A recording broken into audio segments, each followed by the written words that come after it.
Bansal news के खास programme बोलो बोलो मुंह तो खोलो में आप सभी का स्वागत और मैं हूं आपके साथ विजय कुमार पंड्या। लगातार हम कुछ ऐसे सब्जेक्ट लेकर आते हैं जिस पर युवाओं की सोच क्या है, वो अपने क्या विचार रखते हैं और आने वाले समय में जब उनका उससे पाला पड़ेगा तो कैसे वो उससे निपटेंगे। इंदौर की एक घटना आपको बताते हैं जहां एक लड़की ने शादी के बाद कुछ परेशानियों से, ऐसा कथित परेशानियां कही जा रही हैं, उससे परेशान होकर उसने आत्महत्या कर ली। तो शादी के बाद ऐसी क्या परिस्थितियां होती हैं? क्या वाकई एडजस्टमेंट बहुत तगड़ा करना होता है? क्या वाकई अभी भी ऐसी स्थितियां हैं कि लड़कियां खुलकर कुछ कहती नहीं, सब सहते सहते पत्थर हो जाती हैं और इतनी पत्थर हो जाती हैं कि आत्महत्या तक कर लेती हैं? हमारा सब्जेक्ट यही है कि शादी के बाद एडजस्टमेंट की परिस्थितियां और उन परिस्थितियों के बाद क्या इतना परेशान हो जाना, क्या इस हद तक गुजर जाना ठीक है? क्या सोचता है युवा, हम बात करेंगे। हमारे साथ कुछ युवा जुड़े हुए हैं। सबसे पहले मैं राजमणि आपसे पूछना चाहता हूं कि आप क्या सोचती हैं इस सब्जेक्ट को लेकर? आपको लगता है कि अभी भी देश में इस तरह की स्थिति है जिससे लड़कियां शादी के बाद की परिस्थितियों से नहीं उबर पा रही हैं? जी, मुझे लगता है कि काफ़ी हद तक हम बहुत प्रोग्रेसिव सोसाइटी बन चुके हैं। आगे बहुत लोग आगे, लड़कियां एम्बिशियस अपना करियर भी फॉलो करती हैं आजकल, शादी के बाद, जो पहले नहीं पॉसिबल हुआ पाता था। लेकिन एक जो सोशल स्टिग्मा जिसको हम बोलेंगे, कि लोगों की जो सोच रहती है, वो जो ज़्यादा इंडिपेंडेंट विमेन रहती है उन पे ज़्यादा रहती है कि वो घर संभाल पाएंगी कि नहीं। जॉब तो हर कोई कर लेता है। तो मैं ऐसे बोलूँगी कि आज भी लेडीज़ को, विमेन को प्रूव करने की ज़रूरत पड़ रही है कि अगर हम एक करियर भी चाह रहे हैं साथ में, जो होम मेकर्स हैं, जो घर पे रहती हैं, जो हाउस वाइफ्स हैं, इवन वो, उन्हें कॉन्स्टेंटली प्रूव करना पड़ता है कि अगर हम आपके परिवार में आए हैं तो हम इन सब क्वालिटीज़ हैं हम में। हम जो उनको रिस्पेक्ट देते हैं, हम इनके काबिल हैं। तो कंटिन्यूसली ये बहुत मेंटल प्रेशर डालता है आज भी कि हमें प्रूव करना क्यों पड़ रहा है। क्या एक मेल मेंटल प्रेशर होता है या कहीं ना कहीं और कुछ परिस्थितियां एडजस्टमेंट की आपको लगती हैं? जी, क्योंकि ये मान लिया जाता है कि कोई जो इतने सालों से किसी और परिवार में पड़ा बड़ा है, वो तुरंत आके हमारे जो स्ट्रक्चर है, हमारी जो फैमिली है, हमारे रिचुअल, उन सब चीज़ों में तुरंत वो खुद को समेट लेगी या वो संभल जाएगी, घर संभाल लेगी। ये बहुत ही एज अ ह्यूमन आप देखें तो ये सिर्फ नहीं है कि एक नारी का, एक नर का, कि कौन एडजस्ट कर सकता है। किसी के लिए भी नई तरीके से एडजस्ट करना बहुत डिफिकल्ट है।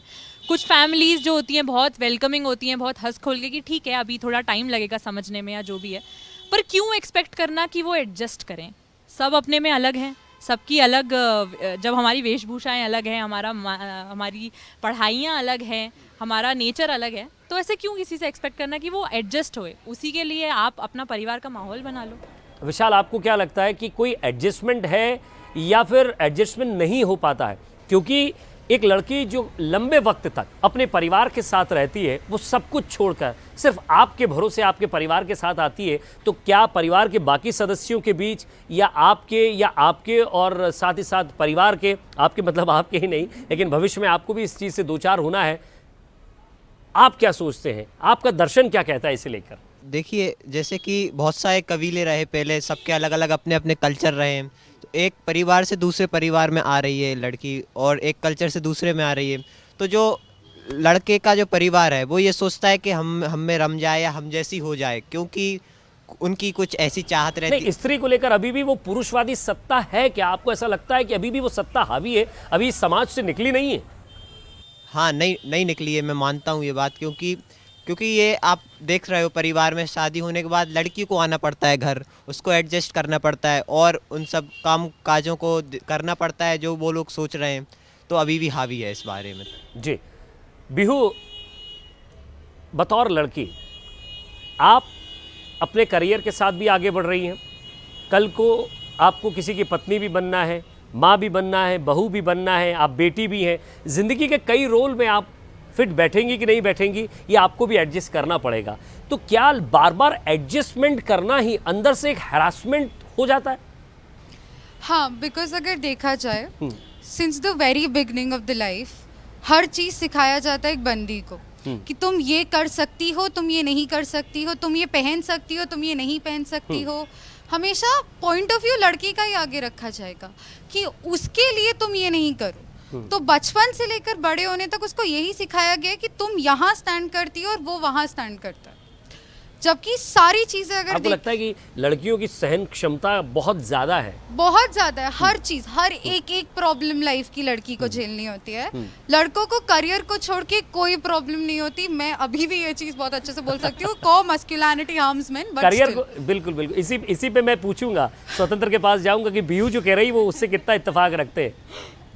जी। सो बेसिकली मैं कहीं ना कहीं इनकी बात से सहमत हूँ, बिकॉज लड़कियों पे बचपन से ही उन्हें बताया जाता है कि तुम्हें ऐसे रहना है, तुम्हें ऐसे कपड़े पहनने हैं और तुम्हें खाना बनाना आना चाहिए। सब चीज़ें उनको बताई जाती है। इवन उनको बोला जाता है तुम्हें कैसे बिहेव करना है सबके सामने।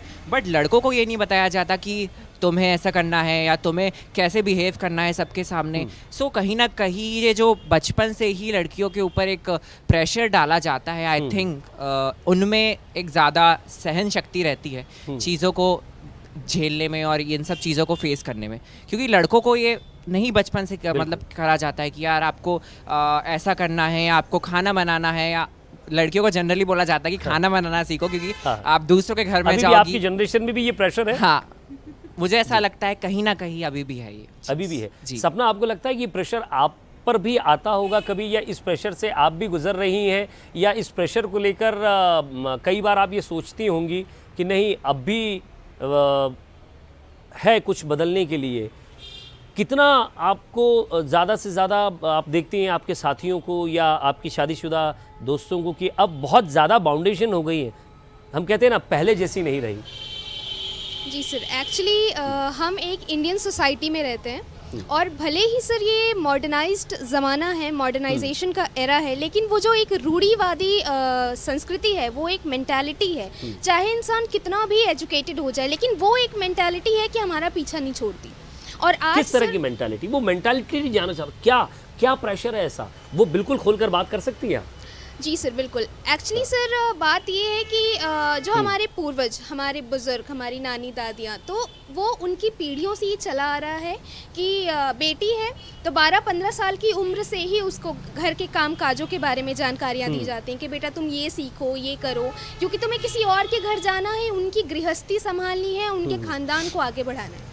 तो ये जो एक जिम्मेदारी होती है लड़कियों के ऊपर, वो बहुत बहुत कम उम्र से आ जाती है।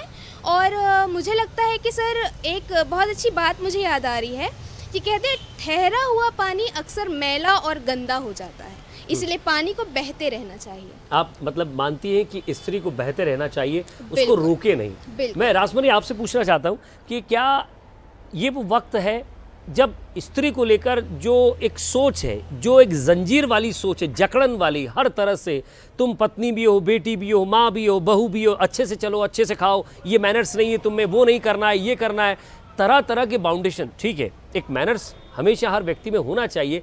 क्या मैनर्स के नाम पर कुछ थोपा जा रहा है? जी बिल्कुल, जैसे कि मैंने कहा कि हम अलग अलग इंसान हैं, और जैसे कि आजकल की तारीख में पहले लड़कियों को पढ़ाया नहीं जाता था क्योंकि ऐसे बोला जाता था कि ज़्यादातर कि जितना जो पढ़ेगा उसका दिमाग उतना सशक्त हो जाएगा, वो उतना ज़्यादा आवाज़ उठाने लगेगा चीज़ों के अगेंस्ट। अभी जैसे आपकी जैसी बोल्ड लड़कियां जो अपनी आप फ्रेंड्स को देखती हैं, क्या उनको लग रहा है अभी भी कि नहीं यार ऐसी सिचुएशन में हम आए तो क्या होगा? जी बिल्कुल, मतलब उसमें अभी भी एक डर है कि हम जिस अभी जैसे सपोज मैं बहुत खुश नसीब हूँ कि मेरा परिवार ऐसा नहीं है, पर मैं आगे जाती हूँ, जैसे कि अगर हम किसी की शादी अटेंड करने गए हैं या कुछ गए हैं, तो अभी भी एक सोशल प्रेशर रहता है कि हमें अच्छे से बिहेव करना है, कि हम इज्जत हैं, हम किसी की इज्जत हैं, तो हमें अच्छे से बिहेव करना है, ये एक प्रेशर रहता है। और जैसे कि मैंने कहा कि पहले पढ़ाया नहीं क्या जाता पुरुष था। ऐसा सोचता है क्या? उद्भव, आप सोचते हैं क्या कि पुरुष को कम से कम इस सोच को थोड़ा बदलना है कि आप हमारी प्रॉपर्टी हैं, आप संपदा है हमारी, आप हमारे घर की इज्जत है, उस पर इतना मेंटल प्रेशर होता है, या मेंटल प्रेशर हमारे समाज के अंदर है? हम ये नहीं कह रहे कि स्त्री का जो एक ओहदा है उस ओहदे से बाहर आ जाए, लेकिन सवाल ये कि फिर उस बच्ची की वो मुस्कान और वो रोते हुए वो ये कहना कि अब मैं थक चुकी हूँ, आखिर ऐसी परिस्थितियाँ क्यों बन जाती हैं? सर मुझे लगता है कुछ तरीके से नहीं, इस सबको पूरी तरीके से बदलना चाहिए।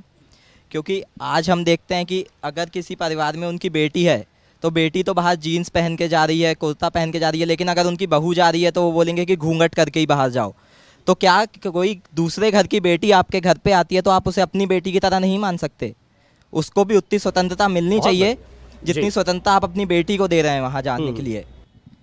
और पुरुष को भी बदलना चाहिए, जैसा कि साहब ये सिर्फ कहने के लिए कह रहे हैं या नहीं ये है सर, भी? नहीं क्योंकि हम सर। कई बार कोटेशन देखते हैं, यत्र नार्यस्तु पूजन्ते तत्र रमन्ते देवता, लड़की शक्ति है, लड़की शक्ति स्वरूपा है, नवरात्रि आ जाती है तो कन्या पूजन देखते हैं, ये सब ज़रूरी है, लेकिन क्या उसके साथ यहाँ जो कचरा भरा हुआ है वो निकला है क्या साहब?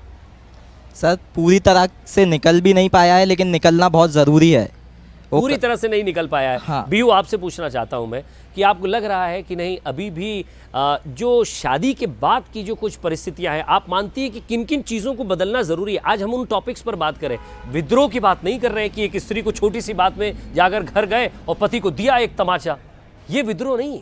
विद्रोह ये कि क्यों ना बैठकर बात की जाए, क्यों ना जब एक अरेंज मैरिज या लव मैरिज में अलग अलग सिचुएशंस हो जाती हैं, क्यों ना उन सिचुएशंस पर बैठकर एक आराम से दो दोस्तों को बैठकर बात की जाए?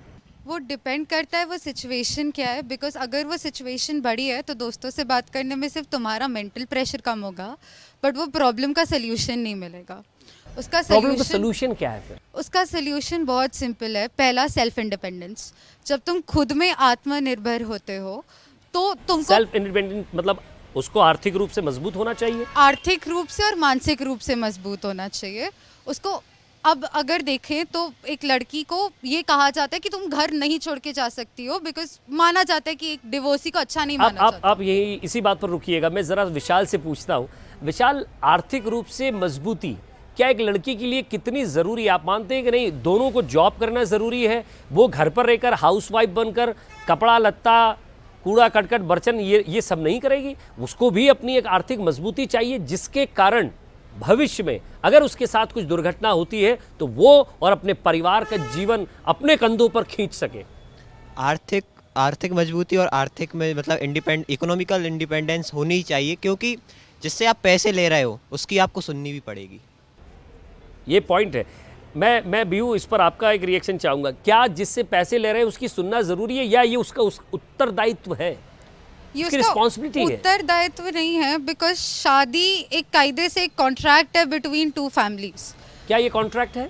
हाँ है, लेकिन आप जिससे पैसे ले रहे हो आप उसकी इसलिए सुनना नहीं चाहते, लेकिन सुनना पड़ रहा है। और रासमनी क्या कहती है इस पर? क्या शादी एक कॉन्ट्रैक्ट हो गया है? मैं ये करूँगा, ये नहीं करूँगा, तुम ये करोगी, तुम ये नहीं करोगी। मैं अगर ऑफिस से लेट भी आऊँ तो चलेगा, लेकिन तुम्हें ऑफिस से लेट नहीं आना है, 10 बजे से पहले घर। इस सिचुएशन को झेलने के लिए, हालांकि इसके अलग अलग डायमेंशंस हैं, वहाँ क्या परेशानियाँ होती है ये भी हमने सड़कों पर देखा है, लेकिन हर जगह एक ही परिस्थिति लागू हो, क्या ये ज़रूरी है? क्या उसी एक परिस्थिति में महिला दबकर रह गई है?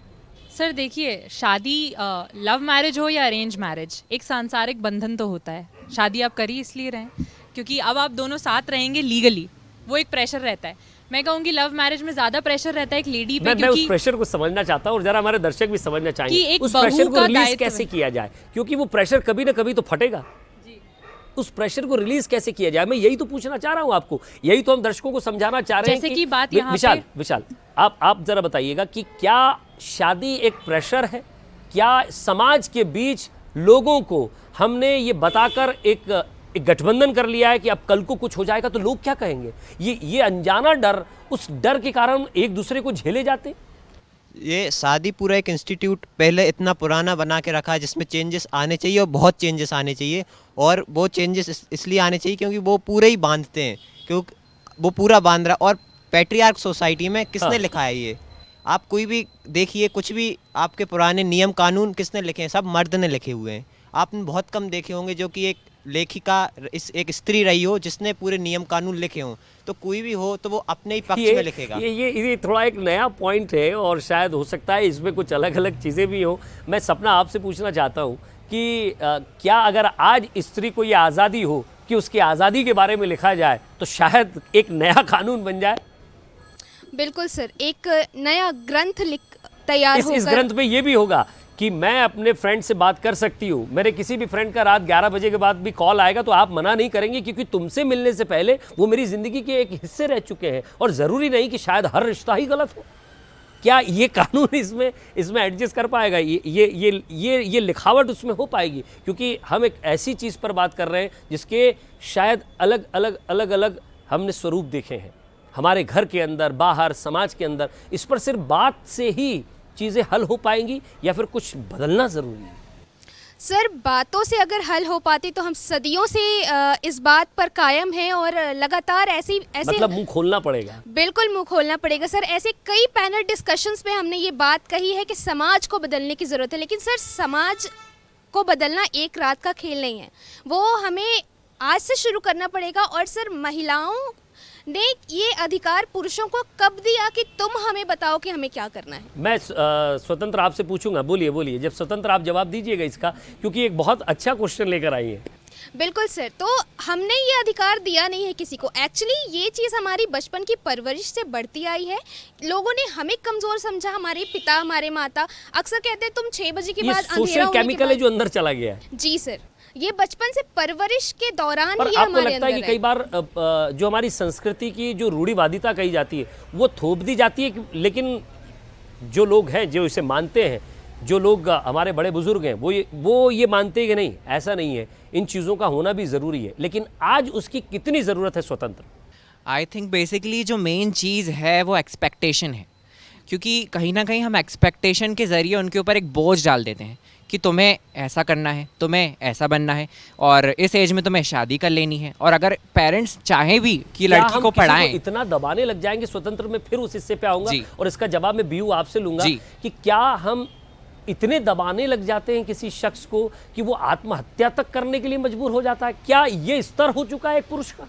आई थिंक एक एक्सपेक्टेशन ही है। आई थिंक पुरुष कह लो या सोसाइटी कह लो, बाहर की सोसाइटी भी हम देखें तो शादी के बाद वाकई आपने सही कहा कि पुरुष नहीं, परिवार के कुछ और लोग भी जिम्मेदार होते हैं। एग्जैक्टली, एंड कहीं ना कहीं वो एक्सपेक्टेशन उन पे बोझ बनने लगता है, और वो बोझ लेकर उनको आगे बढ़ना पड़ता है, जो कि बहुत ही ज़्यादा उनके लिए टफ हो जाता है, क्योंकि वो सोचती हैं कि वो बोझ वो कैसे रिलीज़ करें। इस बोझ को कैसे रिलीज किया जाए? आपने फिर एक वही रिलीज वाला शब्द आप पर ही आ गया कि रिलीज कैसे करें।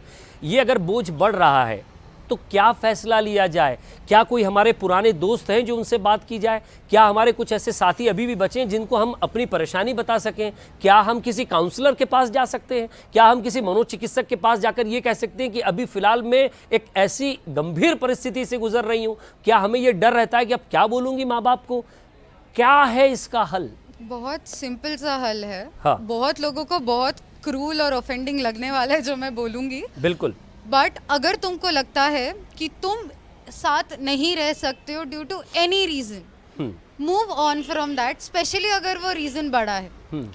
Just because of social pressure. पर वो सामने वाला आपसे मोहब्बत करता है, दिक्कत परिवार की है। सामने वाला आपसे मोहब्बत करता है, दिक्कत परिवार की है। हाँ। परिवार को तुम समझा सकते हो, सामने वाले की मोहब्बत पे डिपेंड करता है वो अपने परिवार को कैसे समझाता है। अगर सच्ची मोहब्बत है जो बहुत कम मिलती है और बहुत गिने चुने लोगों को मिलती है, जिसको मिली वो खुद ब खुद उसके परिवार से आपसे बोल रिएक्शन देगा चाहूंगा जी, बताइए आप अपना। कि वो ये है, प्रॉब्लम ये है, आप उसको मत बोलिए ये, क्योंकि परिवार वालों को भी एक मतलब पॉइंट पे बेटे की बात आपकी सुनी बात से मैं जाती इतना है। समझा कि अगर ये रिश्ता एक प्रेम पर चल रहा है और बिल्कुल। प्रेम दोनों तरफ से नहीं है तो कम से कम कट ऑफ। बिल्कुल, क्योंकि तुम दूसरे वाले को फिर धोखा ही दे रहे हो ना कायदे से। तो if you don't love someone, तुम एटलीस्ट उसको बोल दो कि हाँ मैं तुमको दिल नहीं दे सकती। उसका डिसीजन फिर उसके बाद।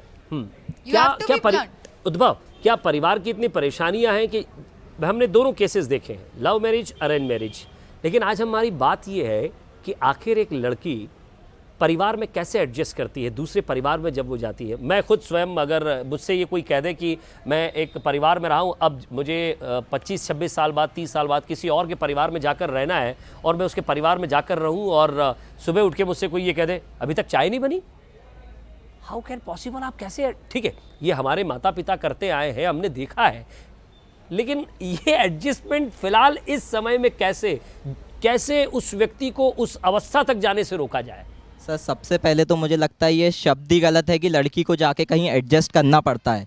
उसको एडजस्ट करने की ज़रूरत पड़नी ही नहीं चाहिए अगर वो किसी परिवार में जा रही है तो, क्या परिवार हमेशा यही बोलता है कि हमारे घर में ऐसा होता है तो ऐसा ही करो? कभी लड़की से नहीं पूछा जा ये सकता कि बात आपके घर में क्या अपने होता? माता पिता को समझा सकते हैं हम कि नहीं, वो अगर रात में 11 बजे अगर ऑफिस से आई है तो वो सुबह 8 बजे तक सोएगी, वो थकी हुई है। जी सर, आसानी से समझाई जा सकती है। क्योंकि बहू है ना। मैं राजमणि आपसे पूछना चाहता हूँ इस बात पर, मैं आपके पास फिर आऊँगा।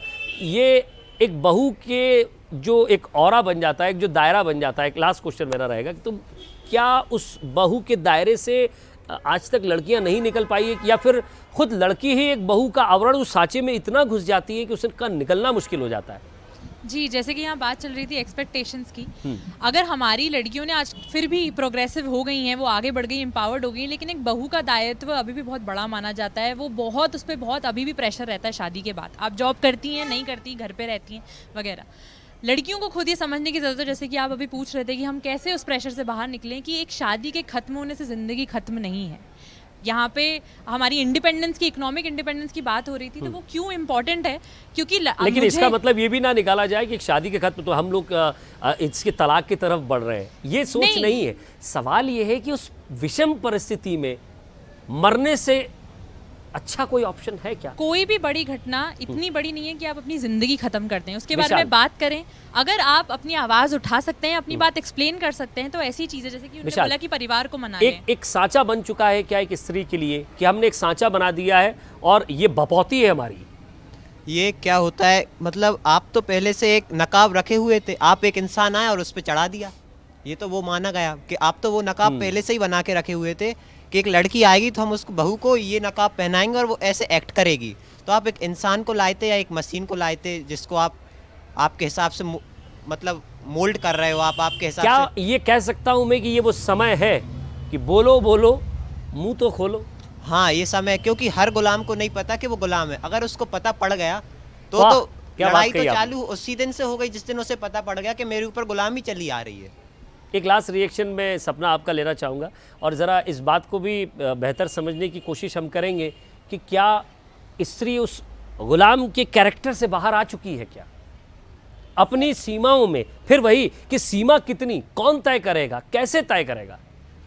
सर बिल्कुल, स्त्रियां आज की महिलाएं उस सीमा से बाहर आ चुकी हैं। और बल्कि मैं तो ये कहूँगी कि मुझे सुनने वाले जितने भी लोग हैं आज, हमें शुरुआत खुद से करनी है। यदि हर महिला, हर लड़की आज ये सोच ले कि जो मैंने देखा है अपने परिवार में, अपने पुरखों से जो देखती आई हूँ मैं अपने साथ वो नहीं होने दूंगी, अपने आने वाली पीढ़ियों के साथ नहीं होने दूंगी, तो बदलाव यहीं से शुरू हो जाएगा। बदलाव यहीं से शुरू होगा, क्योंकि हमें अपनी बहन के लिए, अपनी सिस्टर के लिए, चाहे वो कज़िन भी हो या जिसको हम राखी बांधते हैं स्कूल से लेकर कॉलेज तक, हमें उसके दुख का आभास हो जाता है कि वो दुख में है। हम वहाँ कह देते अरे तू छोड़ यार उसको, क्यों इतना परेशान हो रही है? बिल्कुल परेशान मत हो, हमारी सिस्टर के साथ अगर कुछ गलत हो जाता है तो हम हर हद तक, तेरा भाई जिंदा है। लेकिन आप अगर किसी की बहन को लेकर आए हैं तो शायद उसका भी भाई जिंदा है, और अगर उसका भाई नहीं है तो कम से कम इस रिश्तों के बोझ तले उसे दबाओ मत, मारो मत। इसीलिए तो हम कहते हैं बोलो बोलो मुंह तो खोलो। हमारी इस खास पेशकश में फ़िलहाल इतना ही। अगली बार हमारे इस खास कार्यक्रम में फिर कोई नया सब्जेक्ट होगा, नए चेहरे होंगे, नई बात होगी बदलाव की। नमस्कार।